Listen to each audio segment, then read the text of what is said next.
Hello, and welcome back to Sharing a Chapter a Day.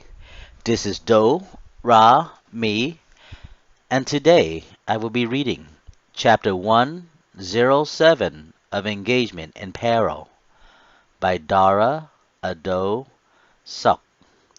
Chapter 107 is titled Shinshin and Delilah's Early Outings. Subchapter First Dates from Shinshin's Journal. September 28th, 2006. Last night I was able to see and spend some time with Delilah. We met up at Shabu Shabu in Cerritos for dinner. Since it was our first meeting alone and at night time, she decided to bring along one of her guy friend, Elijah, along to chaperone. One could say, I guess she isn't unsure of my intention with her then. But no problem, I'll just have to be polite and let her see the true me, Shinshin had stated in his daily journal then. Shabu Shabu, although it wasn't an authentic Japanese food restaurant, instead it was Chinese food with a little twist of sorts. We decided to dine there anyway, since we were already there and didn't want the hassle of traveling to another place. Elijah is a tall, Caucasian, skinny fucker who seemed that he's been doing meth for several years now. He has cold sores and dark shadows marks around his lips and fingers. He said that he was attending art school of sort to be a graphic designer, so he boasted about his studies and future aspiration at the local charter college. I was introduced to Elijah as her boss with the CEDE testing team by Delilah. I shook Elijah's hand and it seemed that he wasn't interested in me at all. I ignored his weak hand greetings and went about paying attention to Delilah. After all, I'm here to be with her, not him. We entered and we were quickly seated since the place wasn't crowded that evening. After looking over through the menu, we each ordered our own dish and we would share them amongst ourselves. I ordered baby spare ribs, Mandarin style. Delilah ordered spicy shrimp, and Elijah ordered Mongolian beef. We sat around and made small talk. I didn't have anything to say to Elijah. I just say a few words in comment at Delilah, like how she looked nice and what our testing will be like next week. Once our food arrived, we ate and we had a nice meal and had some good conversation during it together. I just kept my focus and looked at Delilah, ignoring her guy friend that sat at a corner of the dining table then. After about an hour of dining at Shabu Shabu and finish our meals, being of sound mind and showing some gentlemanly manners, I offered to pay for the entire meal, while Elijah kept his ignorance to himself and we parted ways afterward.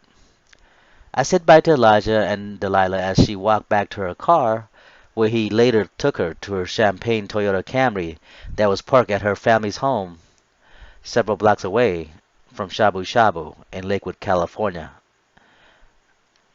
I drove home feeling pretty good that evening. I got to spend some evening with time with Delilah and hope that the next time we go out, it will be just me and her. That's what I'm hoping for. Well, we'll add more to this soon. That's how most of his daily log ended, with more to say later, he stated. Years later, after Delilah had and her mom screwed Shinshin out of his vitality and life, Shinshin came to find that Elijah wasn't such the honest person himself. Elijah was jailbaiting a high school student from Hawthorne High School then. Back then she was only a mere teen of 15 years old, and he was screwing her like she was a bag of bones, enticing her with gifts of dolls and Lolita outfits, meth and other various illegal narcotics and pills. That asshole Elijah had gotten her attention by pretending to be into elegant gothic Lolita and dressing up like dolls, a trend that she was following and hooked on. One of the events that they both went together was the Alice in Wonderland yearly tea party gathering in Long Beach and various other Southern California cities. Here at these events, grown adults dress up like Lolita whores, like porcelain dolls and caricature and such, and go out to have tea and cakes while parading around town in big, colorful high heels, boots, and decorative fabric umbrellas, giving a sense of creepiness and surrealism for those who view them round about. Delilah, too, was deeply into this Lolita trend while she and Shinshin were intimately dating, and he just simply looked the other way. Shinshin accepted her. She she would take Elijah on these events without bothering to invite Shinshin although they were supposedly lovers of sorts. Me knowing Shinshin, he would have put up with anything that horrible whore would have asked him to do. He was so faithful to her then. He would have dressed up like the Mad Hatter if he had to, just to be near her. That bitch of a whore had Shinshin wrap around her pampered pinky, and he was so blind and cowardly he held back and did her bidding for her. So if she say stay, he stays. And if she say buy me this, buy me that, he did. He was such he was such a hooked worm then and was unable to unravel himself from free from her dagger-like vice grips. Elijah underage Lolita was a dumbfounded young Latina girl from Hawthorne, California, and she attended Otis College, studying fashion design of sort. If she only knew what a screw-up and asshole her boyfriend was. I feel sorry for her now. Then again, it's none of my business what happens to her in the long run while she participates in those events and outing with Delilah and Elijah in their make-believe world of dolls and goth. Unknown to Shinshin, I was fucking his lover in those horrid Lolita outfit at various times during their relations. When she wore them to her evening classes and such at the local university, she would sneak away from her class and into the ladies' bathroom and fuck the shit out of her. So we would sneak away from her classes and into the ladies' bathroom and fuck the shit out of each other out then. I would always end up with a release or two of my minion onto and into her Lolita outfit. If if you use black light on her outfit, it would tell the stories of our devilish and sinful acts upon each other's flesh then. I think she enjoyed the attention she gets when people look at her and stare at her in those outfits. She even wore those ridiculous outfits several times to her work during the testing session, and she was told that it was inappropriate by the school staff and members, that wasn't okay to wear around the school grounds, and Shinjin had to remind her several times about that as well. Maybe that's why she got those harsh laugh and snicker whenever she went. As a result, she felt tearful and shameful just to get Shinshin to feel sorry for her. What a bitch of a person she is, that whore. And Shinshin, with his soft heart and ignorant demeanor, looked out for her, and rather he endured her pain and laughed for her. I wish I could have told Shinshin then that he was dating a childish, attention-seeking whore, but I was getting what I wanted, and I ignored what Shinshin was needing. And back then he needed an honest and forthcoming friend, and I wasn't the type then. How, how I so wish I could turn back the hands of times and be out in the open with him then. I'm really sorry. I'm really sorry, my dear Shinshin. If I only had one more chance to do right by you, I would gladly change my ways. I miss you. I miss you, Shinshin. More from Shinshin's writing and journal. The next morning we had to work. We were once again assigned to a new school site. Like usual, I was there early and ready for my team to arrive. From then on, since our first night spent at Shabu Shabu, Delilah and I continued to text and eventually we chatted online on Yahoo Messenger. She became a friend of mine on MySpace, and at times we would chat until midnight on Yahoo Messenger, talking about this and that. We spoke again last night. We chatted until 01 in the morning this time, about our day's event and what she was up to and what her interests are. And also we talk about the concern that her mom and her had about Delilah and I spending time together. That she's afraid that rumor may go around and not look good for Delilah and herself. It was pretty selfish of Lilith then, caring about what others may think of her and her daughter. I apologized and accepted her concern and tried to avoid rumors to go around about them. Delilah and I have spent more time together since we have gotten to know each other. The other day, on Wednesday, after working at Muir, we finished early, so Delilah, Lilith, Maria, and I went to the taping of Dancing with the Star in Burbank. After I dismissed everyone else to go home early, we sneaked off in the school's bathroom and got dressed and ready for our afternoon events. We were dressed in formal attire for this taping since it was required of us to do so. Delilah was able to book us passes for the taping.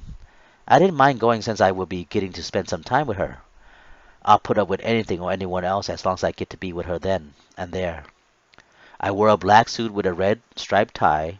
Delilah dressed deliciously in a long salmon-colored dress gown that nicely hugged her so average medium figure. Her mother Lilith dressed in a nice black party dress, and Maria wore a light blue party dress. After everyone else had signed out on the time log and gone home, around 1300, the three dazzled up lady followed me toward my car and we made our way to Burbank, California, headed for the CBS studio then. Traffic was usual on a busy workday, slow and congested on the freeway and byways. We made small conversation and listened to soft music along the way.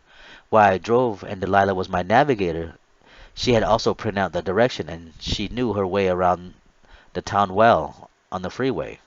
We found the studio and was advised to park in a nearby mall called the Grove of Burbank. After managing to find a comfortable parking space, we walked several blocks toward the taping studio. We had to stand in line for the longest time, but it gave us the opportunity to talk and to get to know each other more. And there was some drama every so often while we stood in line. More and more people began to showing up. We weren't the first people there in line, but we were at the beginning of the line. We kept getting maybe this, maybe that would get into the taping as the crew tried to sort out things with the studio problem. We stood our grounds and waited to be allowed in. We talked about us getting in or not getting out into the taping, and luckily we were able to enter the taping around 1700, and we caught the taping that was supposed to be aired the next night on national television. Tonight's taping was the results show taping. The taping was cool. Not everything about the show was live. Things were edited and pre-recorded for the show. But they had shot several clips earlier and such. The taping of dancing didn't really matter to me then. I was happy with glee that I got to sit next to Lila. At that moment then, I wanted so bad to hold her hand. But her mom was next to her, and I didn't want to make Delilah feel uncomfortable in front of her mom and Maria. So I kept my yearning and kept it cool. Man, I really like this girl. What is it about her? I have no idea. But I feel like the luckiest guy around that right now.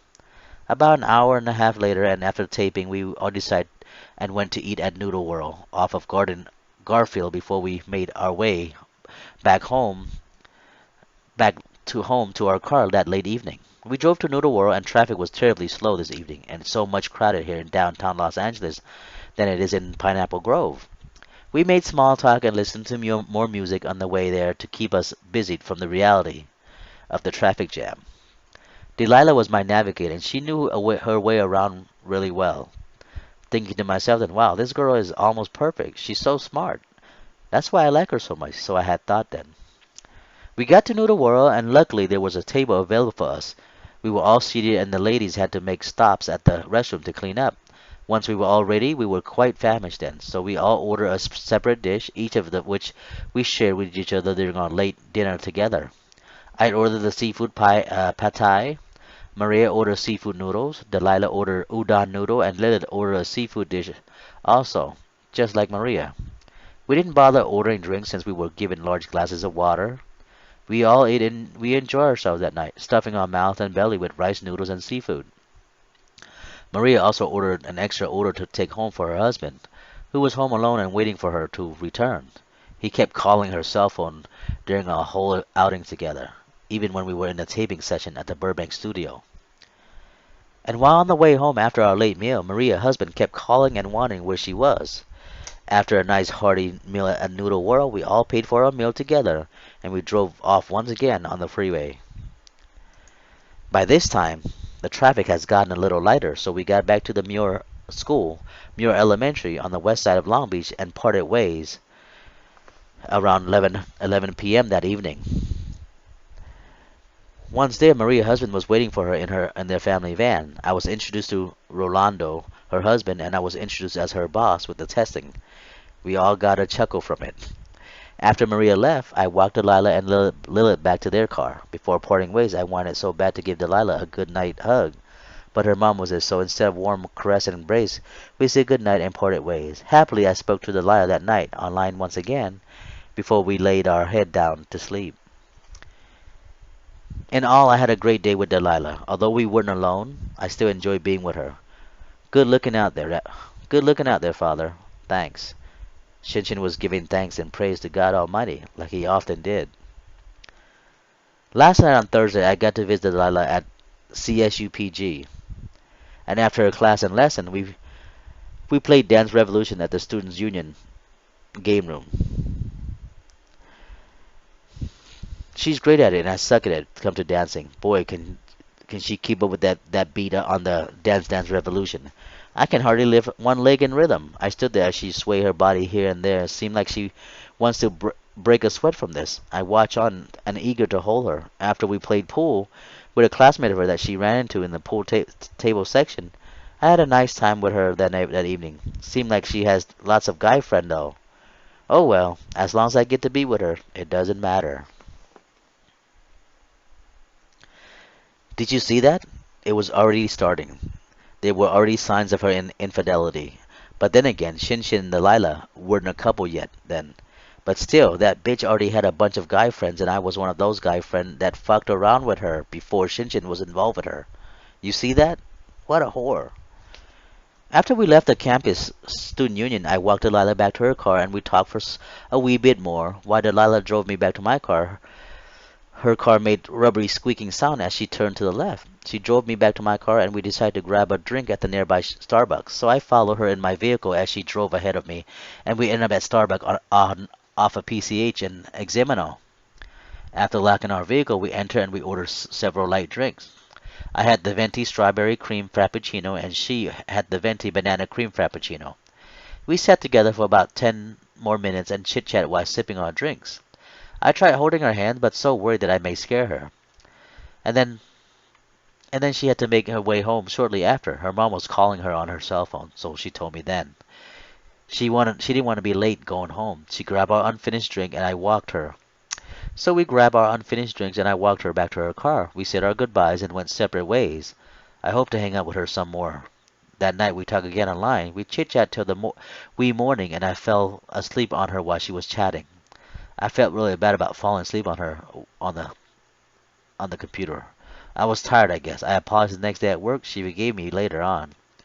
I have to tell her how I feel about her. I have to tell this girl I really like her. Friday, October 6, 2006. I finally told Delilah how I really feel about her.